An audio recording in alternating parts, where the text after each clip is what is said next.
त्याच्या आसपास आपण अनेक आंदोलन उपोषण पाहिली. आता एक वेगळं आंदोलन पाहतोय, ते म्हणजे खड्डा आंदोलन पाहतोय, भूसमाधी आंदोलन पाहतोय. आता हे आंदोलन नेमकं कशासाठी आहे जाणून घेतोय. काय सांगाल एकंदरीत? मुंबई गोवा हायवे करताना आपल्या कोकण प्रभागामधून येणारा जो इंदापूर ते राजापूर याच्यामधील जे दोन रायगड आणि रत्नागिरी जिल्हा आहे, या जिल्ह्याचं डेव्हलपमेंट करताना म्हणजे थोडक्यात हा काही नवीन रस्ता म्हणता येणार नाही, रस्त्याचं रुंदीकरण आहे. रस्त्याचं रुंदीकरण करताना किंवा रस्ता करताना रस्त्याच्या बाजूला इंडियन रोड काँग्रेसच्या नियमानुरूप वृक्ष लागवड त्यांनी करावायची. एखादी जागा डेव्हलप केली जाते तर ते डेव्हलपमेंटच्या अगोदर त्याचा प्लॅन केला जातो, त्याच्यासाठी एन्व्हायरमेंटल इम्पॅक्ट रिपोर्ट बनवला जातो. ह्या शासनानं हे सर्व काय करण्यापूर्वी यांच्याकडे हा रिपोर्टच तयार केलेला नाही. म्हणजे इथली बायोडायव्हर्सिटी काय होती, जैवविविधता काय होती, कोणते पक्षी होते, कोणती झाडं होती, मनाला आलं म्हणून तोड आणि करत जा. आणि कोकणी माणूस शांत, काही बोलला नाही. सगळं आमचं कोकणचं त्यांनी वाळवंट केलं. हे केलं तर केलं. इतके दिवस सगळं सुरू आहे, आत्ताच का जागे झाला? हा प्रश्न आता नाहीये. हा प्रश्न रोड कुठेतरी थोडंफार काम व्हावं या हिशोबासाठी आपण थांबलेलो होतो. आणि ही जर कोण असं सांगत असेल की आत्ता जागे झालो, तर हे आत्ता जागा आलेलं नाही. 2021 आणि हे कोरोनाचा काळ गेल्यानंतर 2022 पासून हा विषय आम्ही चीफ इंजिनियर आणि तत्कालीन सार्वजनिक बांधकाम मंत्री रवींद्र चव्हाण साहेब यांच्या जवळ लावून धरलेला होता. परंतु त्याच्यात तो फक्त वेळ काढणं एवढंच धोरण झालं, काही झालं नाही. 2024ला हा विषय आपण उपोषणाला बसलो, त्यावेळी त्यांनी अधिकाऱ्यांनी येऊन लेखी आश्वासनं दिली. त्याच्यानंतर 2025ला आपण त्या मागण्या करत होतो. मागणी आपली सतत चालू आहे. त्या पद्धतीमध्ये त्यांनी जे IRCच्या नियमाने त्यांनी जी लागवड करावी ती केली नाही. ही लागवड प्रत्यक्ष झाड 5 ते 7 फूट उंचीचं हवंय, 2 बाय 2 बाय 2 चे खड्डे मारले पाहिजे, त्याच्यात सुपीक माती टाकली पाहिजे. हे सर्व वारंवार सांगून त्यांनी त्यावेळी असं केलं की तोंडाला पानं पुसण्याचं काम केलं आणि साधारण 1.5 ते 2 फूट उंचीचीच झाडं लावली. आणि ती झाडं लावल्यानंतर त्याची निगा राखणं ही त्यांची जबाबदारी आहे. की गवत काढणं, तिथे वणवा लागवला तर काय करणं, किंवा त्या झाडांना पाणी घालणं, हे सर्व आपलं ढकलत होते. कोकणी माणूस शांत आहे, कोकणी माणूस शांत आहे, सहन करतोय. पण आज आपण ही मागणी करत सहन न केल्यामुळे आज निश्चितपणे ही जाग आली. 1 मे महाराष्ट्र दिन धरून आपण आमरण उपोषण करत आहोत. काय सांगाल एकंदरीत? एकूणच हा रस्ता 2007 पासून या रस्त्याचं काम चालू झालं. मला वाटतं पर्यावरणाच्या बाबतीमध्ये शासन फार गंभीर नाही आहे. कारण 2007 पासून या ठिकाणी ज्या पद्धतीने रस्त्याचं काम चालू आहे, एक्वायरमेंट झालेली होती आणि तेव्हा समोर लाखो करोडो झाडं तोडण्यात येऊन सुद्धा या ठिकाणी त्या झाडांची लागवड झाली नाही. या प्रशासकीय अधिकाऱ्यांना त्याच्याशी काही पडलेलं नाही. त्यांच्या कार्य आणि कर्तव्यामध्ये त्यांच्याकडून कसूर होत आहे.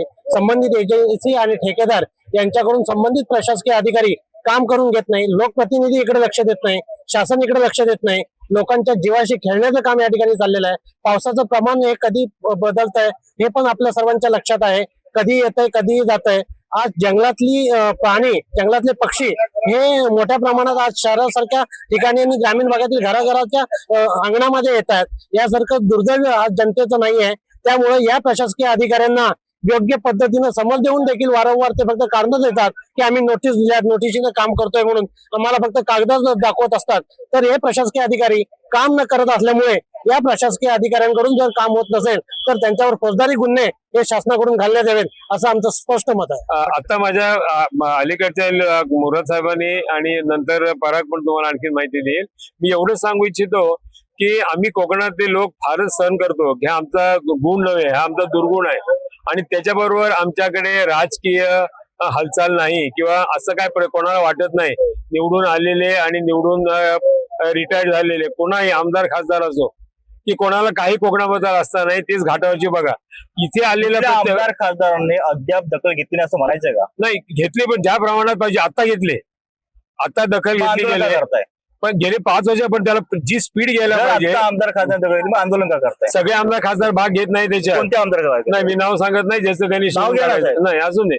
आपला मुद्दा काय आहे आता आम्हाला की हे जे सरकार दरबारी जे काय चाललंय तर त्याच्यावर दबाव टाकून आम्हाला आमची झाडं गेलेली परत लावून द्या. आणि 9 वर्षाचं आहे म्हणून आम्हाला तुम्ही 15-15 वर्षाची झाडं लावा, जगून दाखवा. आणि तुम्ही आम्हाला हे कारण सांगायचे नाहीत. मला येऊन 6 महिने झाले, वर्ष झालेत. म्हणजे आमचं आयुष्य असंच गेलं, प्रत्येकाला सांभाळायचं का आम्ही, हा विषय होण्यातला नाहीये. बरेच मुद्दे कव्हर झालेले आहेत. माझ्यानंतर पराग वडके पण माहिती देतील. मी फक्त एक कव्हर न झालेला मुद्दा जरा मांडू इच्छितो की प्रत्येक अधिकाऱ्यांचा तुम्ही विचार केला सांगतो मला येऊन 6 महिने झाले, 3 महिने झाले, अशा प्रत्येकाने आपापल्या जबाबदाऱ्या ढकलल्या दुसऱ्यावर, आणि ह्याच्यामध्ये आमची आज 18 वर्ष गेली, आम्ही ती सहन केली. तर ह्यापुढे हा विषय असा होणार नाही. आम्हाला क्वांटिटी क्वालिटी झाडाची. हे उपोषण सुरू आहे. मी एक सामान्य नागरिक याच्यातून भूमिका मांडतो. सामान्य नागरिक म्हणून जिथे उपोषण सुरू आहे, बहादूर शेख पासून बरोबर 2 किलोमीटर अंतर आहे, तर शासन परिपत्रक म्हणतं बहादूर शेख तो हे उपोषण स्थळ, याच्यामध्ये साधारण 2400 झाडं पाहिजेत. आणि आता पत्रकार म्हणून तुम्ही तिथून मोजायला सुरुवात करा, 2400 मधलं 0.2 तरी झाड लावलेलं आहे का, आणि म्हणून उपोषण आवश्यक आहे. आता तुम्ही हे करताय, मंडप घातलाय. याला जबाबदार कोण? आमदार, खासदार, मंत्री? स्पष्ट बोला. याला जबाबदार तिन्ही आहेत. आम्ही नागरिक म्हणून पण बेजबाबदार आहोत, कारण आम्ही हा प्रश्न आता 20 वर्षांनी एवढ्या लेवलला भूमीमध्ये गाडून घेण्यापर्यंत आलेलो आहोत. राजकीय अनास्था आपल्या महाराष्ट्रातच आहे. तुम्ही आंध्र प्रदेश किंवा बाकीचे राज्यात मला बघा, स्थानिक तिथे सांगा. सगळीकडे. राजकीय अवस्था आहे, स्थानिकांचं बोला. राज्यभरात सुरू आहे, इथलं सांगा. स्थानिकांचे जे काही घरं वगैरे आहेत त्यांच्याकडे भरपूर झाडं वगैरे लावलेली आहेत. त्याच्यामुळे त्यांना सावलीमध्ये कोणी काय म्हणजे त्याच्यामध्ये काय असं पॉलिटिकल हे काही नाहीये. वाटलं पाहिजे मनापासून. आणि मी एक नागरिक म्हणून बघतो तर मला आता रस्त्यावरून बाहेर पडताना आता जाणवायला लागलं की 50 टेम्परेचर काय, चिपळूणला पुढच्या वर्षी 60 टेम्परेचर असेल. आणि मला आता उतरायला पाहिजे नागरिक म्हणून. तुम्हाला असं वाटतंय हे उपोषण सक्सेस होऊ शकतं? उपोषण सक्सेस होणं न होणं हा भाग वेगळा. हा विषय सर्व आज मला सांगा, मला एक महिन्याभरापूर्वी इंडियन रोड काँग्रेस तर्फे बहादूर शेख टू हे उपोषण स्थळ 2200 झाडं पाहिजेत, हा नियमच माहित नव्हता. तो आज मला या निमित्तानं माहित पडला की 2200 झाडं पाहिजेत एवढ्याशा अंतरात. म्हणजे साधारण आपण माणगाव पासून इथं बघितलं तर 1,47,000 झाडं पाहिजेत आणि एक झाड लागलेलं नाहीये. 1.5 लाख झाडं पाहिजेत, त्याचे पैसे गेलेले आहेत ऑलरेडी कॉन्ट्रॅक्ट मध्ये. 0.1% तुमचे त्याच्याकरता पैसे आहेत आणि ते झालेलं नाही हे आज मला नागरिक म्हणून आज कळतंय. असं कळतंय की कधी रस्ता पूर्ण झाला, रस्ता पूर्ण झाल्यानंतर म्हणजे मुंबई गोवा महामार्ग पूर्ण आला की झाडे लावणार, असं कळतंय. काय सांगाल? नाही, प्रश्न नाही कळला का? मुंबई गोवा महामार्ग पूर्ण आला की झाडे लावणार असे कळतंय. काय सांगाल?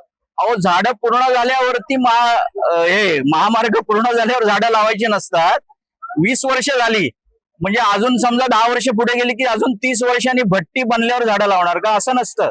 तुम्ही बाकीच्या राज्यात बघा, पॅरलल रोड बनायला सुरुवात होतो त्याच वेळेला 7 फूट उंचीची झाडं लावायला सुरुवात झालेली असते.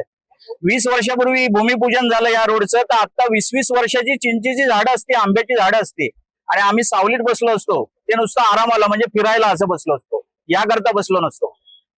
कोकणच्या उदासीनतेला जबाबदार नेमकं कोण?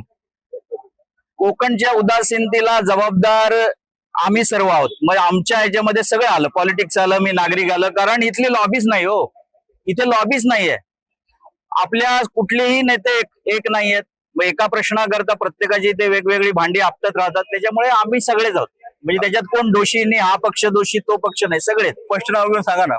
स्पष्ट नाही, सगळेच दोषी हो. मी पण दोषी आलो त्याच्यात.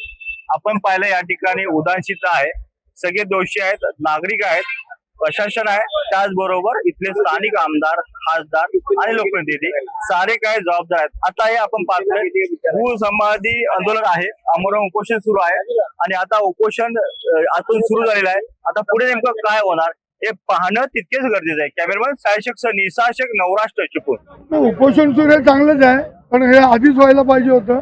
परंतु चिपळूणची लोक थोडी संयमी आहेत, त्या कारणानं आता उशीर होत आहे. परंतु यावेळेला नक्कीच योग्य तो निर्णय घेणार आम्ही. आणि जर अधिकारी ऐकले नाही तर या अधिकाऱ्यांना खड्ड्यात आम्ही आणून बसवलो. आता अधिकाऱ्यांना आम्ही भेटायला जातोय, तर आम्ही तो आमचा निर्णय करू. परंतु शिवसेना उद्धव बाळासाहेब ठाकरेंना पूर्ण यानं पाठिंबा आहे. अधिकारी, प्रशासन आणि कोण? अधिकारी, प्रशासन, ठेकेदार सगळे. लोकप्रतिनिधी आहेत, परंतु लोकप्रतिनिधी पाठपुरावा बराचसा केला या विषयात. पण यांना चरबी मस्ती आहे. लोक नाहीच दिला. जे आहे ते वास्तव आहे. आम्ही काही आंदोलन केलं, गेल्या वर्षी झाडं लागली, सगळ्यांना ऐकू गेल्या वर्षी लागली. आता अशी मागणी आमची, झाडंही मोठी लागली पाहिजे आणि ती जगली पाहिजे. नाही, मुळात कसं आहे की पहिल्यांदा या जो रूल आहे, जो रोड बनवताना जो काही नियमावली आहे, त्या नियमावलीचं पालन या प्रशासनाने केलेलं नाही आहे. आमचं म्हणणं असं आहे की आम्ही त्यांना वेगळं काय मागत नाही, रस्त्याची रुंदी वाढवायला सांगत नाही. कारण जे तुमच्या IRCच्या नियमामध्ये तुमच्या जे झाडं लावायची आहेत ती झाडं गेल्या अनेक वर्षापासून जसा रस्ता रखडला गेला तशी आमची झाडे रखडली गेलेली आहेत. परंतु झाडं रखडायचं काही कारण नव्हतं. रस्त्याची तुमची बॉर्डर लाईन फिक्स झाली होती, त्याच्या बाहेरच्या बाजूला तुम्हाला झाडं लावता आली असती. हे याच्यामध्ये प्रशासनाचं अक्षम्य दुर्लक्ष आहे आणि याला सर्वस्वी जबाबदार प्रशासन आहे. आणि मुळात एवढा मोठा खर्च नाहीच आहे. मोठा खर्च अगदी काय असा मोठा खर्च नाहीच आहे. पावसाळ्यात आपल्याकडे इतका 6 महिने गेले उलट पाऊस होतो, सगळी झाडं मोठी व्हायला पाहिजे होती, पण तो निष्कृष्ट दर्जाचं सगळं काम होतं. त्याच्यामुळे ही परिस्थिती आलेली आहे. काय आता ही शेवटचं आहे. आता त्यांना आम्ही आमच्या पद्धतीनं बघणार. यापुढची भूमिका काय असेल? यापुढची जर त्यांनी जर आता मान्य केलं नाही तर अधिकारी या खड्ड्यात शहाणावरून बरोबर. किशोरभाई काय सांगाल? परिस्थिती अशी आहे, 2022ला जी पहिली मीटिंग अधिकाऱ्यांनी घेतली, आज रस्त्याला 13 ते 14 वर्ष काम चालू आहे. 13 ते 14 वर्ष काम करत असताना आज रस्त्याची जी भकास भूमिका आहे रस्त्यासाठी केली आहे ते अधिकारी वर्गांना काय पडलेलं नाहीये. बरोबर आहे. आज 13-14 वर्ष रस्त्याचं काम चालू आहे आणि आता काल आमची मीटिंग झाली तेव्हा त्यांनी मॅडमने आम्हाला काय सांगितलं की आधी पूर्ण रस्ता पहिला पूर्ण करणार आणि मग झाडं लावणार. म्हणजे कॉन्ट्रॅक्टरने 15 वर्ष रस्ता सांभाळायचा आहे, म्हणजे अजून 15 वर्ष पुढे सांभाळणार. बरोबर आहे. नाही अधिकाऱ्यांना काही पडलेलंच नाहीये. 22-23ला जी मीटिंग झाली अलिबाग पासून कणकवली पर्यंत सर्व अधिकारी वर्ग जे हायवे प्रशासनाचे अधिकारी होते, कॉन्ट्रॅक्टर होते, यांनी हे काम केलं पाहिजे. त्यांनी आम्हाला शब्द दिला की आता आम्ही 2.5 ते 3 वर्षाची झाडं 2.5 ते 3 फुटाची झाडं आम्ही लावणार. आम्ही तुमच्या केरळला का तामिळनाडूला झाडं मागवलेली आहेत, ते आहेत कुठे? झाडं कुठे गेलीत?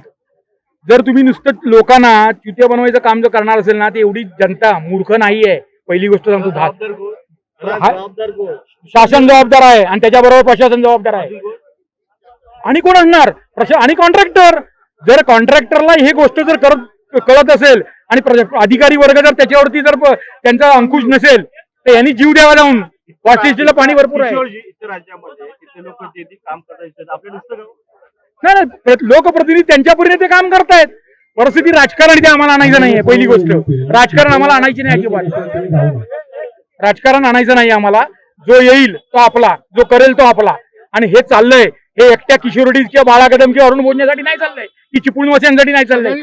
पुऱ्या मुंबई पासून गोव्यापर्यंत चाललेलं हे जे काही काम आहे याच्यावरती ग्रीन कॉरिडॉर म्हणून त्यांनी कॉरिडॉर डिक्लेअर केलाय. त्याचं तुमच्याकडे काय प्रशासनाकडे काय त्याचा आराखडा आहे का? 1-1 फुटाची झाडं लावायची आणि डेकोरेशन करायचं ते बंद करा. आता आम्ही कंटाळलोय. आता कुठलाही अधिकारी जेव्हा इथे येईल त्यांनी फक्त समजून जायचं इथे कसं यायचं ते, त्याला त्याचं उत्तर त्याच्या भाषेत मिळेल. उदयजी काय सांगा? सर्वांनी मत मांडलेलंच आहे, काय मी वेगळं मांडलं पाहिजे असं काय नाही आहे. मुळात पहिली गोष्ट 2016 पासून आम्ही जे आता ऐकतोय की बाबा गेले 9 वर्ष झाडं लावली तोच खड्डा तोच. अरे 1-1 फुटाची झाडं कुठल्या ना कुठलं तरी झाड आणून फक्त लावायचं. मुळात आपल्याला प्रदेश वाईज झाडांची आपल्याला त्याची आराखडा केला पाहिजे. कोकणामध्ये झाड लावताना कोणतं झाड या हवामानात जगणार आहे याचा पहिला अभ्यास हा पाहिजे. जे तुम्ही जैवविविधता जी टिकणार आहे अशी झाडं लावली पाहिजेत. ऑस्ट्रेलियातलं साग आणून जर कोकणात लावायला उठलात तर ते झाड होणार आहे का? ऍक्च्युली ज्याच्यात पैसे मिळतील ना ते झाड लागू नका, ते लावू नका. जगल आम्ही लहान असताना आम्हाला चांगलं आठवतंय की हायवे शेजारी असेल किंवा कोणत्याही सरकारी रोडच्या बाजूला रायवरी आंबा मिळायचा, कोकम मिळायचा, करवंदाच्या जाळी मिळायच्या, आळूची झाडं मिळायची, फणस मिळायचा, चिंच मिळायची, जांभूळ मिळायचा, मोठमोठे वटवृक्ष असायचे, वड पिंपळ असायचा. त्यावेळेला आम्हाला भरपूर पशु पक्षी पाहायला मिळायचे. आता काय तुम्हाला दिसतंय का? नाही. हे रेगिस्तान चाललंय, रेगिस्तान. काही वर्षानंतर कोकणाचं वाळवंट होणार आहे. ही लोकांची सगळ्यांची आशा असेल तर आपलं हे वाळवंट करण्यापासून वाचवण्याकरता सर्वांनी एकत्र या, अजून जागे व्हा. आपल्याला अजून वेळ गेलेली नाही आहे. पुढची पिढी आपल्याला फक्त पायातलं काढेल आणि आपल्या म्हातारपणा तोंडात दात नसताना आपल्याला आवाज काढेल. तुम्ही काय केलं ते हे आपल्याला पुढची पिढी विचारेल. तुमच्या अजूनही वेळ सगळ्यांच्या हातात आहे. ह्याच्यामध्ये कुणी जात पात पंथ संस्था वैयक्तिक स्वार्थ पक्ष किंवा हा मोठा होतोय तो छोटा होतोय हे सगळं बाजूला ठेवा. जे ते ज्या त्या ठिकाणी प्रत्येकाने करा त्याच्याबद्दल दुमत नाही, परंतु आपल्याला पुढच्या पिढी करता आणि स्वतः करता म्हणून तुम्ही आता या आणि या हायवे फक्त हायवेच नाही, जिथं जिथं झाडं तोडली जातात ती झाडांची परत तिथं लागवड झाली पाहिजे. आपण कोकणात राहतोय एवढंच लक्षात ठेवा, आपण राजस्थानात राहत नाही आहे. तर आपल्या कोकणाचा राजस्थान करायचा आहे का नाही एवढंच फक्त ठरवा. कोकणाला कोकण म्हणून झालं पाहिजे. आज आपल्याला चिपळूण किंवा रत्नागिरी जिल्ह्यामध्ये वावरताना आपण कोकणात वावरतोय असं आपल्याला वाटतंय का, याचं फक्त आत्मचिंतन करा. एवढंच माझी सर्वांना विनंती आहे.